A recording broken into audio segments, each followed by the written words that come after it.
taking on Ireland this weekend. What's the thoughts ahead of this game, given their form in the group so far and Scotland's good win during the week? It's an exciting game. One I was quite jealous not to be involved in a few years ago when Scotland went over there. So it'll be a tough game. I know Ireland aren't in great form, but there's players in the dressing room we're all aware of. We play against them week in, week out. So their form will turn. They'll have a point to prove, and Saturday when we go to the Aviva, they'll be physical, but more than capable of getting a result. So we want to be at our best, start the game the same way we did the other night, and hopefully come away with the 3 points. Scotland proved in the World Cup qualifying group that they can go away and win in big games. If Scotland are to do well in this Nations League, is this the type of game that they're going to have to go away and win?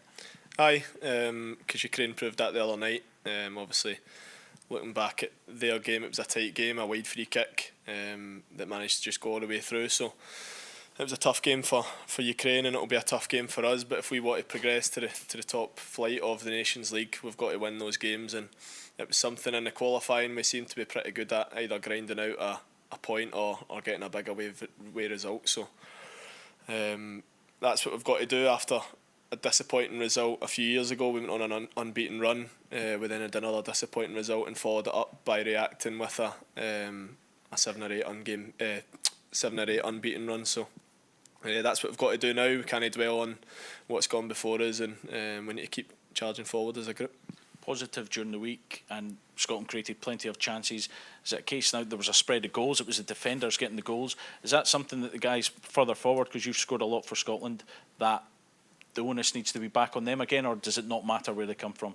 No, it doesn't matter, but delighted for Tony getting that goal. He was man of the match, and deservedly so. But that was the most refreshing thing for us. We had Big McKenna come in, Jack, Suter, and Tony came in and looked as if they were playing there for years. So we've got a style of play now, the way that the manager likes, the way that us as players enjoy, and it's just really seamless. Whoever comes in, they look comfortable, and full credit to the boys that scored, and hopefully we can keep sharing them around. You don't want a rest though. You keep playing at the minute at the end of a long season, but is that still something that you feel no ill effects? I was getting a bit of stick for all the shots I was having towards the end of the game. I'm keen to add to my tally, and the other night I probably should have scored again, so I want to keep helping the team by scoring goals, and I'm sure if you ask Shea, Ryan, Stuart, Jacob, Ross, all the forward players will be keen to do so as well. Do you think this is going to have a bit of a derby match feel? Do you hope that it might have a little bit of that about it as well? It might do. I was at the game at Celtic Park between Scotland and Ireland, and it certainly had a sort of derby feeling to it. I'm not sure about the one at the Aviva, but it certainly will, because the players know each other inside out. They know what we are capable of, we know what they are capable of, so it's a game we'll both want to win. Derby, I'm not sure, but it certainly had the feeling the last time. There's probably quite a lot of scrutiny on them with their results. They're going to be hurting from these defeats as well. Do you need to be ready for that, the fact that they're going to be looking to give their manager a reaction? Aye, definitely, but we've been there as well. Certainly there's been times when I've been in the squad where you've had a lot of criticism, you've had bad results, but we're proud to put on a Scotland shirt whenever we get the chance, and knowing a few of the Ireland boys, they're the exact same. So for them, the pinnacle of their careers are playing for Ireland, and their pride will be dented a wee bit at the minute, and there's only one way for them to turn it around, and it's a strong performance and a big reaction. So we'll be prepared for that, and hopefully we bring our strengths to the game and cancel that out.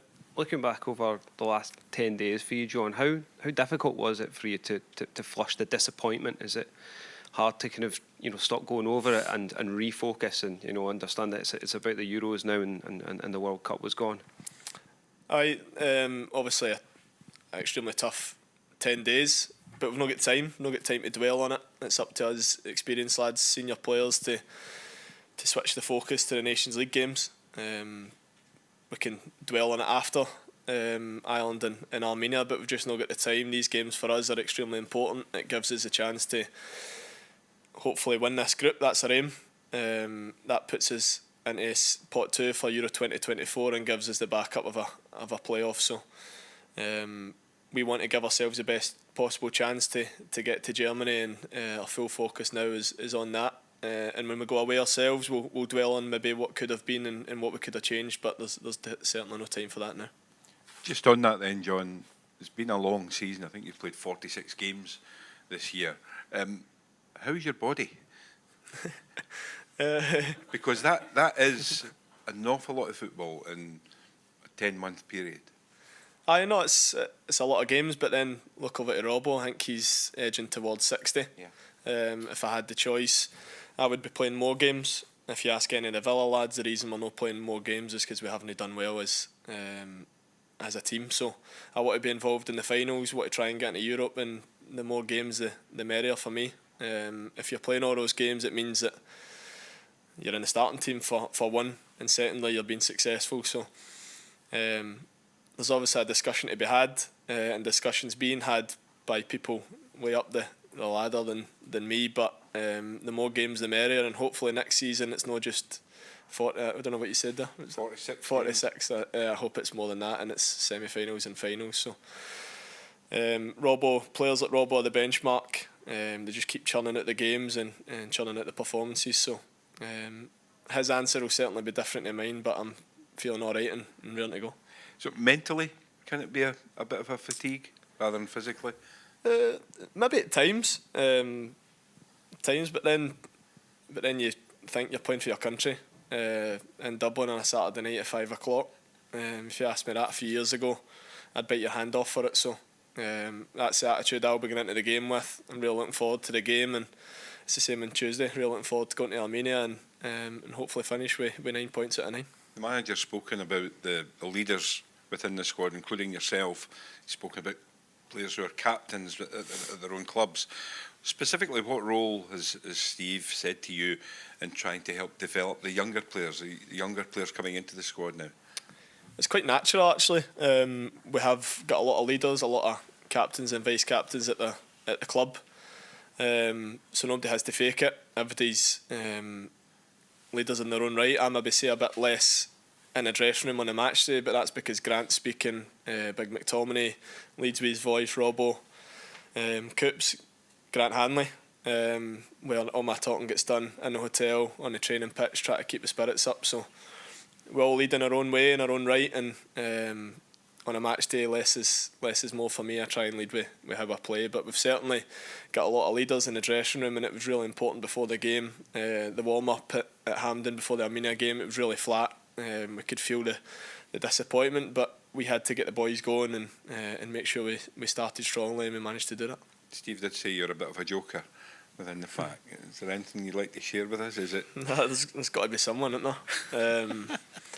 No, I try and you're away for a long time with the family. I've not got any kids, but a lot of the boys are away from their kids for, I think this has been 2.5 weeks. So they need to keep the spirits up somehow, and hopefully I try and help to do that. And finally for me then, John, you're closing in on 50 caps. That must be, you pinch yourself, surely, a dream to be able to say that.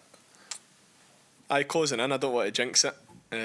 One was enough for me, to be perfectly honest. I never thought, if you asked me the days at St Mirren, would I go and play 46 times for my country, then I would have probably laughed. But it's closing in. Hopefully I can try and get there, and every time I get called up, it's a proud moment for me, and I feel as if I try and leave everything on the park. So I'll continue doing that until the manager, or if somebody else comes in after the manager, tells me I'm too old and I can't run anymore. So hopefully many more to come, but there's a batch of us that are closing in 50, and it's a sign of the commitment and loyalty to the cause. Maybe a few years ago the summer games might have been sniffed at and there would have been pull-outs left, right and centre, but the core of the squad's remaining the same, and we're all focused on making this country successful again. It won't come overnight, but we're certainly making steps towards it. Is that a sign that the squad's getting to a good age overall? Aye. There's only really Craigie. Doesn't look nearly 40, but with Marsh retiring, he's the old man of the pack. And then we've got a right good batch who could more than definitely qualify for the next two tournaments. We've got no one really on the brink of making a decision.